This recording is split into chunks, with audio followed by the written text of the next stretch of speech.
नमस्कार, आप देख रहे हैं खबर फास्ट और मैं हूं आपके साथ शमशेर सिंह। हमारे इस खास कार्यक्रम में आप सभी का स्वागत है। मरुधरा राजस्थान की सियासत में सिक्का जमाने की चाहत में गहलोत सरकार दो धड़ों में बटी है। सियासी लड़ाई में एक तरफ जहां एक युवा की महत्वाकांक्षाएं हिलोरे मार रही हैं, तो दूसरी तरफ राजनीतिक अनुभव की गठरी में विधायकों को समेटने की कला का प्रदर्शन किया जा रहा है। सचिन पायलट और अशोक गहलोत में वर्चस्व की जंग ने उस वक्त फिर करवट बदली है जब सचिन पायलट ने राहुल गांधी और प्रियंका गांधी से देश की धड़कन दिल्ली में करीब 1.5 घंटे तक मुलाकात और बात की। सच में ये तेरा मेरा मिलना कुछ कहता जरूर है।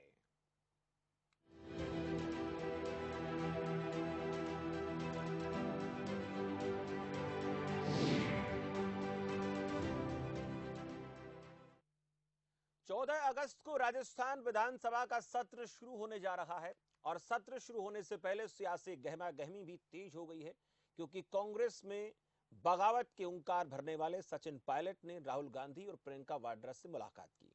बताया जा रहा है कि तीनों के बीच हुई यह मुलाकात सकारात्मक रही है। संकेत ये मिल रहे हैं कि सचिन पायलट को कांग्रेस मनाने में कामयाब रही है। यह भी बताया जा रहा है कि पार्टी हाईकमान ने सचिन पायलट को भरोसा दिया है कि उनकी सभी समस्याएं दूर की जाएंगी। आपको बता दें कि इससे पहले भी जब सचिन पायलट ने बगावत की थी, तब प्रियंका गांधी वाड्रा से उनकी कई बार फोन पर बात हुई और उन्होंने मसला सुलझाने की कोशिश की थी। वह ये बात भी सामने आई थी कि राजस्थान में गहलोत गुट के विधायकों ने मांग की है कि बागी विधायकों पर एक्शन होना चाहिए। तो क्या राहुल गांधी और प्रियंका गांधी से मुलाकात के बाद सचिन पायलट की नाराजगी दूर हो गई है? यह बहुत बड़ा सवाल है। और नाराजगी अगर दूर हुई है तो फिर कौन कौन सी ऐसी शर्तें रही जिन पर सचिन पायलट मानने को राजी हुए? क्योंकि डिप्टी सीएम वो थे, कांग्रेस पार्टी के प्रदेश अध्यक्ष भी थे, तो अब और कौन सी उन्होंने शर्त रखी जिस पर ये मुलाकात जो है, बातचीत जो हुई है, इससे रास्ता निकलने की बात हो रही है? और क्या जिस तरीके से बसपा विधायकों का मसला कोर्ट में जाने से गहलोत खेमा बैकफुट पर आ गया है, क्या पायलट को यह एहसास हो गया है कि उनके लिए कांग्रेस से बेहतर विकल्प नहीं है? और बड़ा सवाल यह भी कि क्या पायलट और गहलोत के जो तेवर हैं वो नरम पड़े हैं? और ऐसे बहुत सारे सवाल हैं जो राजस्थान के सियासत को लेकर खड़े हो रहे हैं, जिन पर आज हम चर्चा करेंगे। लेकिन उससे पहले देवेश व्यास हमारे संवाददाता हैं, वो हमारे साथ सीधे जुड़ गए हैं। उनसे जानेंगे कि आज इस मुलाकात को लेकर किस तरह से सियासी जो गलियां हैं वहां पर बातें हो रही हैं, और इस मुलाकात के बाद ये भी समझेंगे कि क्या राजस्थान की सियासत में जो संकट गहराया हुआ था वो संकट अब कहीं ना कहीं हल होता हुआ नजर आ रहा है। देवेश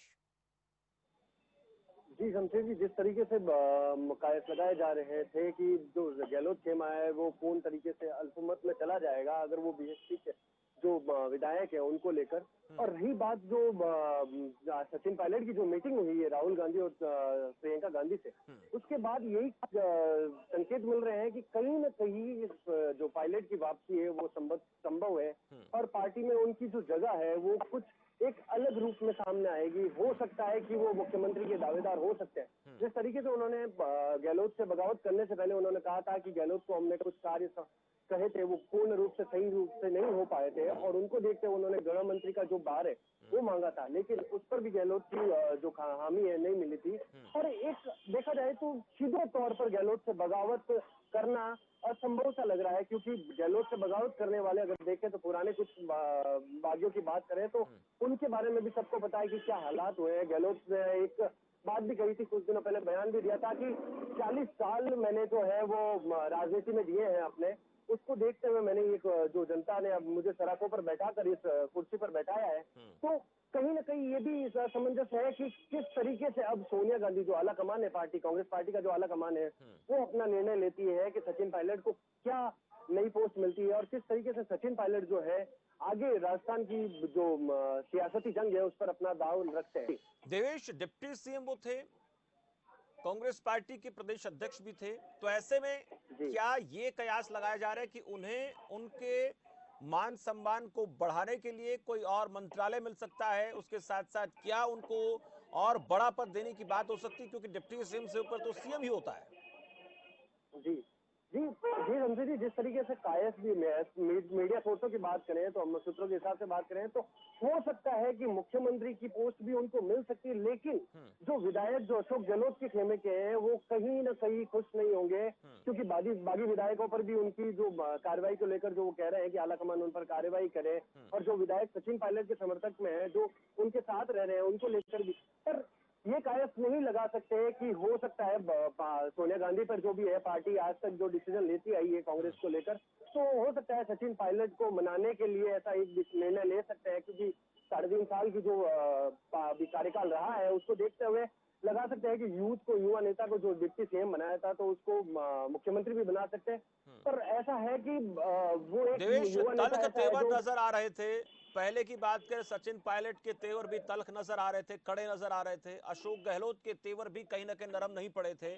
तो क्या जब से ये सुप्रीम कोर्ट वाला मसला आया है, बसपा विधायकों का, बीएसपी विधायकों का, उसके बाद दोनों ही खेमों को ऐसा एहसास हो रहा है कि अब मौका है कि हमें अपने आप को भी सुरक्षित रखना है और सत्ता भी बनी रहे, और जो जिस तरीके से सचिन पायलट की नाराजगी थी, अब हाईकमान को लगने लगा था कि अगर बीएसपी विधायकों की वोटिंग नहीं होती है तो वो और ज्यादा संकट गहराता हुआ दिखेगा, तो उससे कहने के हाईकमान नरम पड़ी है। जी सुप्रीम कोर्ट में जब से ये मुद्दा गया उसके बाद में दोनों ही पक्ष, सचिन पायलट का भी और अशोक गहलोत का पक्ष, दोनों है वो नरमा गए हैं, क्योंकि जिस तरीके से जैसलमेर में बाड़ाबंदी की गई है, कुछ विधायक उनके साथ में है, कुछ विधायक साथ में नहीं है, और उनको देखते हुए यही लगता है कि वसुंधरा भी, सुनने में ये भी आ रहा है कि वसुंधरा जी ने जिस तरीके से दिल्ली पहुंचकर जो आला कमान है, पार्टी के आला कमान है, उनसे बातचीत की है, और हो सकता है कि कहीं ना कहीं अगर गहलोत की सरकार जो है वो अल्पमत में रहती है तो शायद वसुंधरा जो है वो अपना सपोर्ट दे सकती है उनको। अब ये देखना है कि वो कितना सपोर्ट देती है। और सचिन पायलट की बात करें तो अभी तक ये पूर्ण रूप से तय नहीं हो पाया है कि उनके पास में कितने विधायक हैं और कितने विधायक नहीं है, और यही देखा जाए तो अशोक गहलोत कह रहे हैं कि मेरे पास में बहुमत की सरकार है, लेकिन फिर भी अभी तक उनका भी सही रूप से जो विधायकों की लिस्ट है वो बाहर नहीं आ पाई है कि कितने विधायक उनके सपोर्ट में और कितने नहीं है। अब देखना यह है कि पार्टी जो 14 तारीख को विधानसभा सत्र है उससे पहले क्या निर्णय लेती है, क्योंकि विधानसभा सत्र जो है वो बहुत ही महत्वपूर्ण है, और पार्टी के लिए देखना ये होगा, क्योंकि राजस्थान में सरकार एक बहुत ही सियासी हलचल हो चुकी है जो पूरे हिंदुस्तान में फैल चुकी है, तो उसको देखते हुए हो सकता है जो डिसीजन लेना है वो हाईकोर्ट के फैसले पर भी पहले नजर रहेगी देवेश, हाईकोर्ट के फैसले पर भी नजर रहेगी, क्योंकि जब तक फैसला आएगा उसके बाद सत्र होना है, क्या फैसला आता है उसके बाद सुप्रीम कोर्ट का विकल्प रहेगा, तमाम ऐसी चीजें हैं। तो क्या उसको संज्ञान जी में जी रखते हुए सारी चीजें हो रही हैं?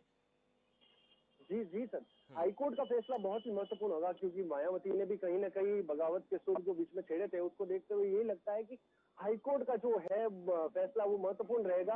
पर अभी कुछ नहीं कह सकते, क्योंकि आज जो मीटिंग हुई है उसको देखते हुए यही लगता है कि सोनिया गांधी जो है उसके डिसीजन पर ही जो फाइनल डिसीजन लेना है वो सोनिया गांधी के ऊपर है, वो किस तरीके से सचिन पायलट को लेकर अपना रुख रखती है, क्योंकि गहलोत खेमा जो है वो सीनियरिटी को लेकर बहुत पुराना खेमा है, सचिन पायलट जो है यूथ है, डिप्टी सीएम भी थे, लेकिन वही है कि उनकी बगावत के बाद में उनको पद से निष्कासित कर देना, उनको हटा देना, तो ये कहीं ना कहीं संशय है कि उनको अब नया पद क्या मिलेगा और हाईकोर्ट का क्या डिसीजन आता है। अगर विधानसभा सत्र से पहले अगर कोई निर्णय आ जाता है तो उसको लेकर कहीं ना कहीं पार्टी आला कमान जो है वो सचेत रहेगी, सतर्क रहेगी उसको लेकर कि सचिन पायलट को क्या पदभार देना है, क्या मुख्यमंत्री देना है, या फिर उनको कोई ऐसी मिनिस्ट्री देनी पड़ेगी जिसको लेकर वो खुश रहे। और यूथ जो उनके साथ में जुड़ी हुई है, एक बात बता दूं मैं आपको कि अगर युवा नेता किसी पुराने नेता को जीत नहीं सकता, लेकिन हराने की ताकत वो पूर्ण रूप से रखता है, और उनके अंदर देखा जाए तो एक ताकत है यूथ को लेकर चलने की, वो कहीं ना कहीं ये रखता है कि अपना वजूद रखता है। वो सचिन पायलट जो है वो कहीं ना कहीं अपना वजूद रखते हैं, और वो कहीं ना कहीं अशोक गहलोत को हराने की ताकत रखते हैं। उसी को देखते हुए पार्टी को ये लगा कि दोनों अगर ये इस तरीके की लड़ाई रहती है तो पार्टी का संकट जो भविष्य में आने वाले चुनाव है उसको लेकर खतरे में जा सकता है। चलिए, बहुत बहुत शुक्रिया देवेश इस तमाम जानकारी के लिए। तो राजस्थान के सियासत में नया मोड़ आया है, सचिन पायलट ने राहुल गांधी से मुलाकात की। अब सोनिया गांधी इस पूरे प्रकरण को लेकर क्या फैसला लेती है, देखना दिलचस्प रहेगा। हमारे साथ मेहमान जुड़ चुके हैं, परिचय करा देता हूं। राखी राठौड़, प्रवक्ता भारतीय जनता पार्टी से। राखी जी, स्वागत है आपका खबर फास्ट पर। हंसराज चौधरी, प्रवक्ता कांग्रेस पार्टी से। हंसराज जी, आपका भी बहुत बहुत स्वागत है। विनोद जोशी, वरिष्ठ पत्रकार है। विनोद जी, आपका भी हमारे खास कार्यक्रम में बहुत बहुत स्वागत है। विनोद जोशी जी, पहले आपके पास आना चाहूंगा मैं। जो इस वक्त घटनाक्रम घटित हुआ, सबकी नजरें उस पूरे प्रकरण पर लगी रही। आपसे जानेंगे कि ये जो मुलाकात है, इस मुलाकात के क्या मायने निकाले जा सकते हैं और इससे जो सियासी संकट गहरा गया था गहलोत सरकार पर, क्या उससे बादल छंटते हुए आपको नजर आते हैं? पूरी तरह से आप देखेंगे तो सबसे पहले आप सचिन पायलट का जो भी मूवमेंट है उसको देखिएगा। जी। तो लगभग पूरा 1 महीना हो चुका है हम्म, और उन्होंने अभी तक कांग्रेस आला कमान से भी बात नहीं की। हम्म, और उनके खेमे का रुख यही था कि हमारी कोई बात नहीं हुई, ना हमने कोई रिक्वेस्ट की है, जबकि हम्म, वो हमेशा ये कहते रहे कि मैं कांग्रेस के हम्म, अंदर ही हैं कांग्रेस के, और आप हम कांग्रेस के अंदर ही अपने न्याय की लड़ाई लड़ रहे हैं, तो आप अपने आला कमान तक नहीं जा पा रहे हैं हम्म, या जाना नहीं चाहते, तो वो एक संशय पैदा करता है। जी। लेकिन आज जिस तरह से वो मिलने गए हैं, उससे एक चीज तो ये स्पष्ट सी दिख रही है कि सचिन पायलट कहीं ना कहीं थोड़ा सा फंस गए हैं हम्म, और उससे निकलने की जद्दोजहद दिख रही है। जी।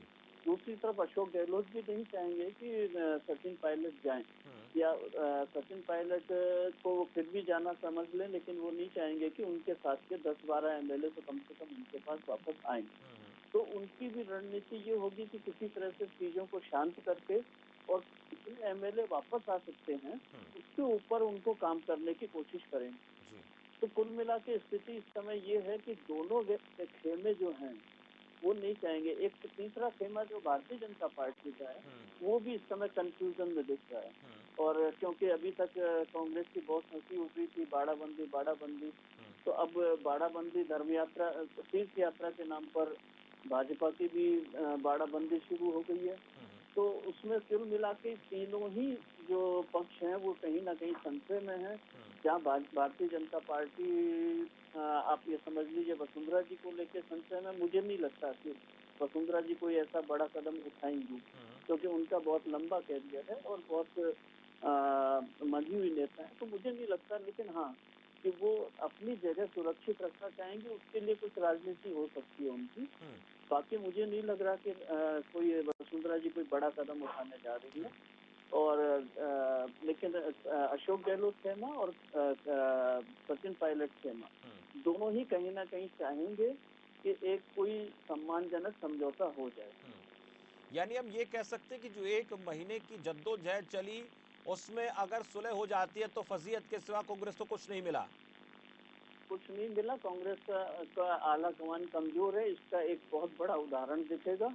और कांग्रेस को ये सोचना पड़ेगा कि वो कांग्रेस अपना पूर्णकालिक अध्यक्ष नियुक्त करे, अपना संगठन को मजबूत करे, एक विपक्ष की तरह कैसे तैयार होगा उसको सोचना पड़ेगा। और मैं भारतीय लोकतंत्र के लिए एक अच्छी पहल होगी अगर कांग्रेस सोचना शुरू करे और एक स्वस्थ राजनीतिक पार्टी के रूप में अपना कार्य शुरू करे, तो बहुत अच्छा होगा। क्योंकि आज की तारीख में नरेंद्र मोदी जी और अमित शाह को बिल्कुल एक तरह से खाली मैदान दिया हुआ है कांग्रेस ने, तो उससे बचना चाहिए कांग्रेस को।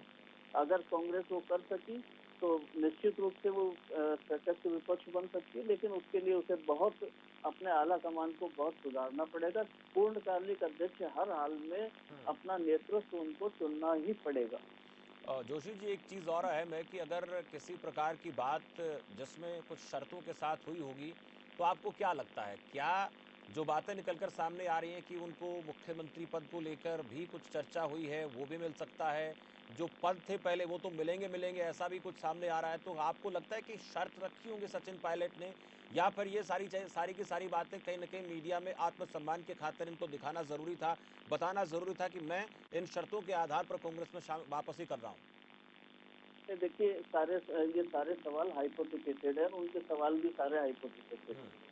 आज की तारीख में सचिन पायलट इस स्थिति में नहीं रहे हैं कि वो अशोक गहलोत को मुख्यमंत्री पद से हटा सके।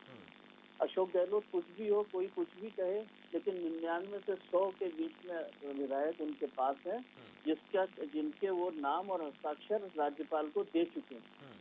और राज्यपाल ने भी उसका खंडन आज तक नहीं किया है कि उनके पास बहुमत नहीं है। तो मुझे ये लगता है कि ये सारी जो इस तरह की खबरें हैं, ये अभी तक सिर्फ एक अंदाजे हैं सारे, और कोई इसमें राजनीतिक तथ्य कितने हैं अभी देखना बाकी है। आपको हमें देखना पड़ेगा, क्योंकि सचिन पायलट मुझे नहीं लगता कि उसी स्थिति में आ पाएंगे अब।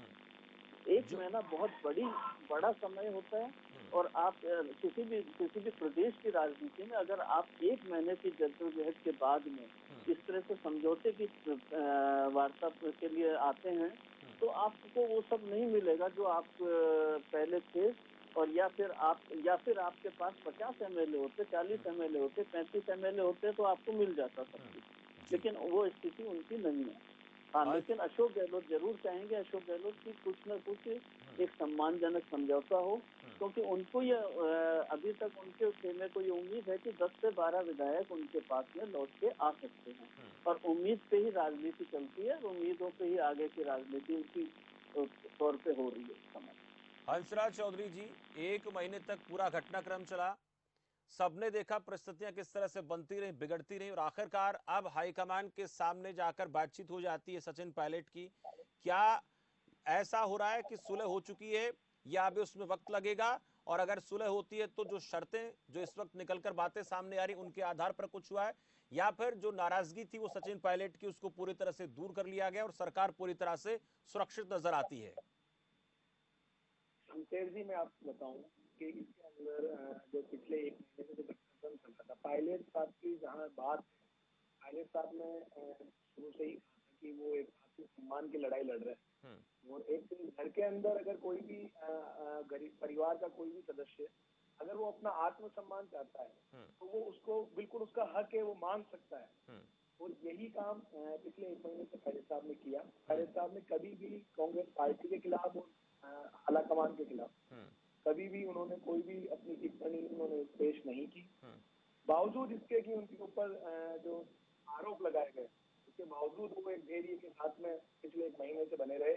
और आज जिस तरह से जो सुबह से जो घटनाक्रम चल रहा है दिल्ली में, राहुल जी और प्रियंका जी का जो उनसे मिलना है, तो बिल्कुल एक आला कमान का एक ये होता है कि हम किसी भी जो रूठे हुए जो लोग हैं परिवार के, हम उनसे पूछें कि वो किस लिए रूठे हुए हैं, उनकी कहाँ तक वो बात हो सकती है।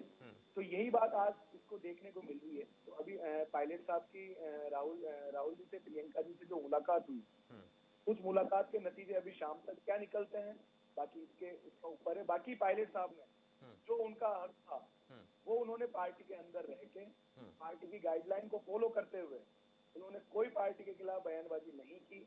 हाँ, एक जो कुछ व्यक्ति विशेष चाहे लोग थे, चाहे वो पार्टी के अंदर थे या पार्टी के बाहर थे, उन लोगों ने एक माहौल जो तैयार किया, उस माहौल के विपरीत उन्होंने आज अपनी बात हाईकमान से रखी। और हाईकमान ने जब उनको, क्योंकि कहीं ना कहीं हाईकमान ने जब पिछले 1 महीने से जब ये विवाद चल रहा है, तो कहीं ना कहीं हाईकमान ने भी ये सोचा होगा कि किसकी क्या गलती है, किसकी क्या गलती नहीं है। उसके बावजूद आज इतनी लंबी चर्चा हुई है। तो मैं मानता हूँ कि आज ये जो पायलट साहब की जो मुलाकात हुई है वो काफी सार्थक रहेगी। और पायलट साहब जिन भी जो आत्मसम्मान की जो लड़ाई लड़ रहे थे कार्यकर्ताओं के लिए, उसकी एक जीत। तो ये तो बात पहले ही कांग्रेस कह चुकी है हंसराज जी की आत्मसम्मान में कोई कसर नहीं छोड़ी हमने, डिप्टी सीएम बना दिया, प्रदेश अध्यक्ष उनको बना दिया गया, ये सारी की सारी चीजें उनको पहले मिली हुई थी। तो अब और आत्मसम्मान कहाँ बाकी रह गया, और कौन सा सम्मान चाहिए उनको?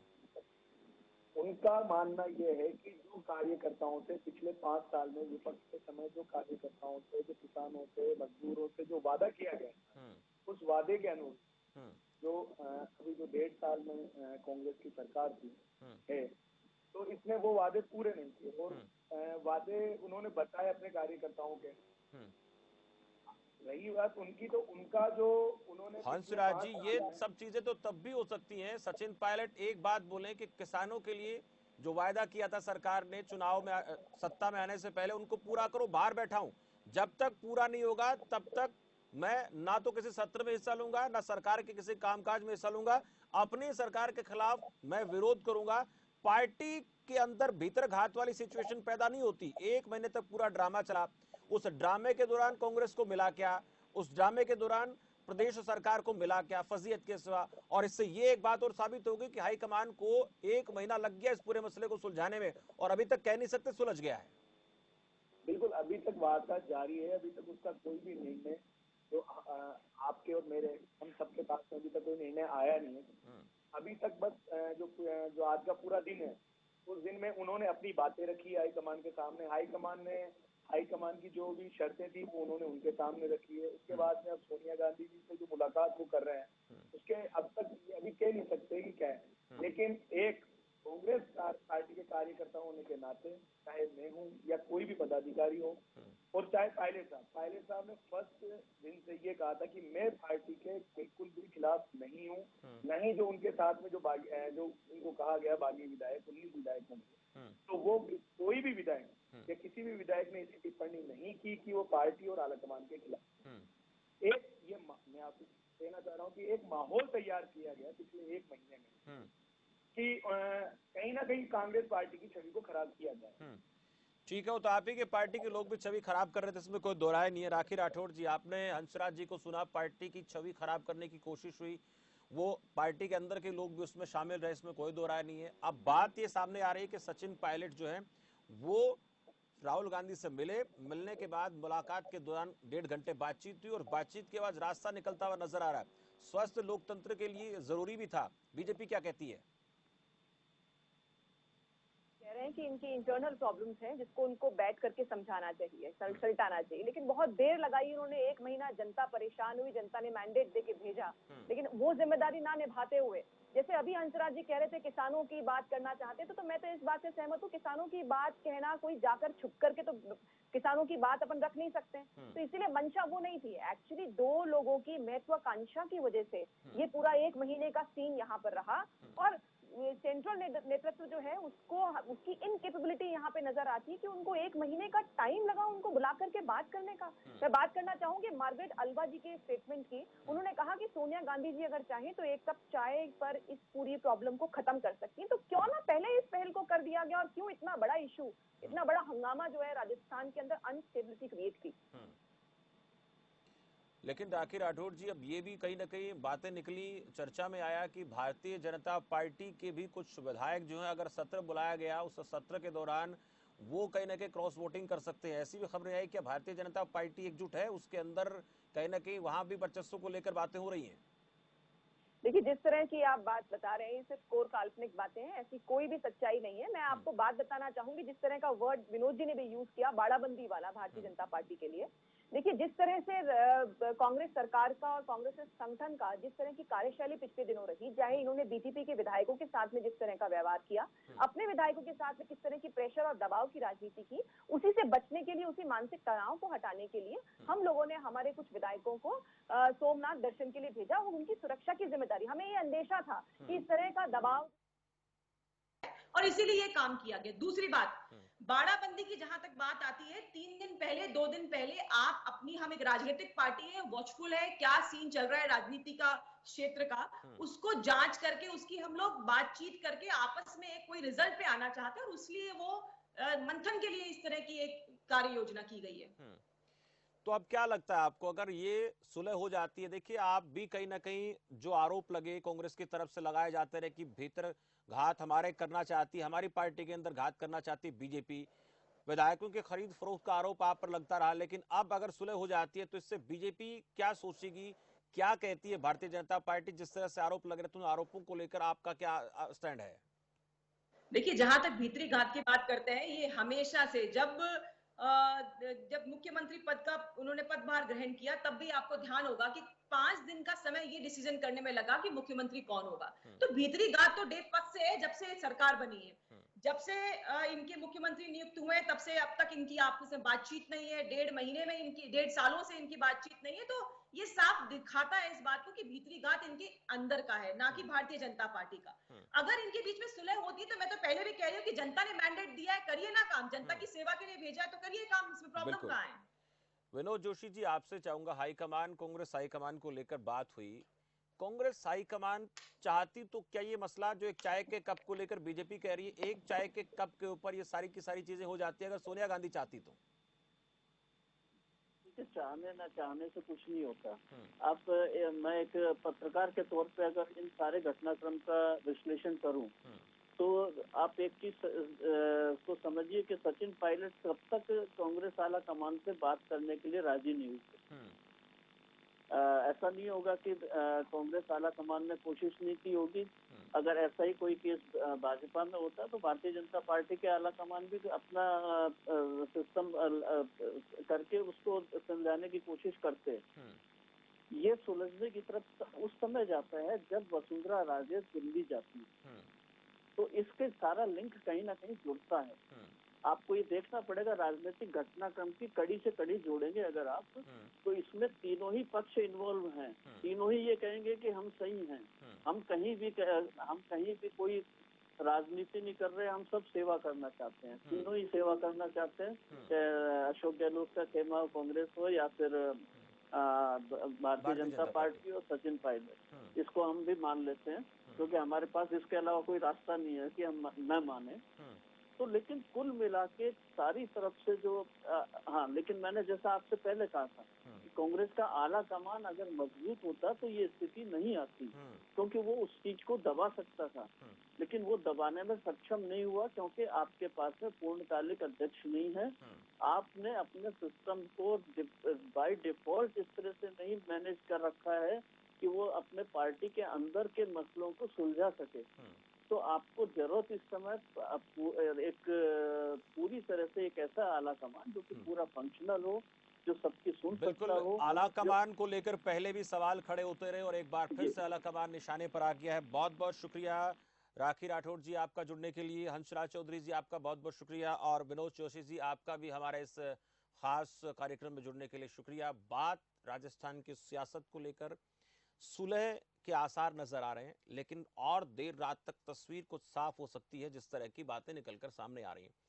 लेकिन यह कहा जा रहा है कि सचिन पायलट ने कुछ शर्तों के आधार पर राहुल गांधी से बातचीत की है, प्रियंका वाड्रा से बातचीत की है। आपको क्या लगता है, क्या वाकई में शर्तें रखी होंगे सचिन पायलट ने जिस तरह से बातें हो रही हैं, या फिर उनको वही मिलेगा जो उनको पहले मिला हुआ था? अगर जो पहले उनके पास था अब वही मिल रहा है तो फिर इतना एक महीने तक ये ड्रामा चला क्यों, और चलने क्यों दिया हाईकमान ने? क्योंकि इससे फजीयत किसकी? कांग्रेस पार्टी की हुई।